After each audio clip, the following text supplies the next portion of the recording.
আমরা এর আগের অধ্যায় ভেক্টর কাকে বলে, ভেক্টরকে কি করে সাংকেতিকভাবে প্রকাশ করা হয়, জ্যামিতিকভাবে প্রকাশ করা হয়, ভেক্টরের মান মডিউলাস অফ ভেক্টর কি করে কিভাবে প্রকাশ করা হয় সেগুলো আমরা এর আগের বার দেখেছি।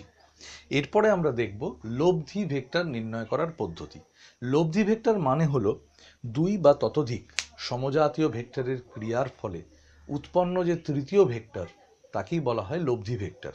লব্ধি ভেক্টর নির্ণয় করার অনেকগুলি পদ্ধতি আছে।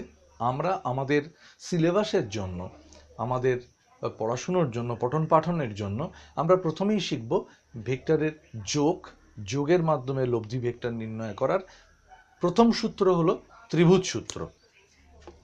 ভেক্টরের যোগ বা অ্যাডিশন অফ ভেক্টরস তার প্রথম সূত্র হলো ত্রিভুজ সূত্র। ত্রিভুজ সূত্র ত্রিভুজ সূত্র বলতে আমরা কি বুঝি? কোনো দুটি সমজাতীয় ভেক্টরকে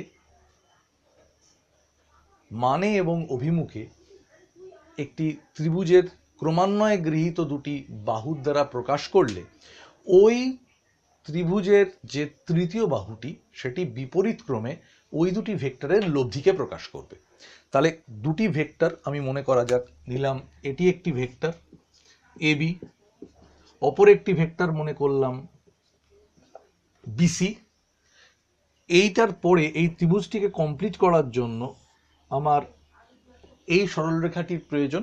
তাহলে হিসেব মতো এবি অভিমুখে ভেক্টর, বিসি অভিমুখে ভেক্টর, তাহলে হওয়া উচিত সিএ অভিমুখে ভেক্টর, কিন্তু তা নয়।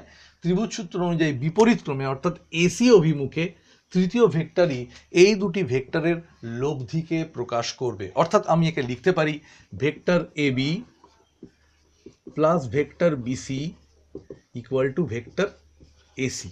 এটি হলো ত্রিভুজ সূত্র।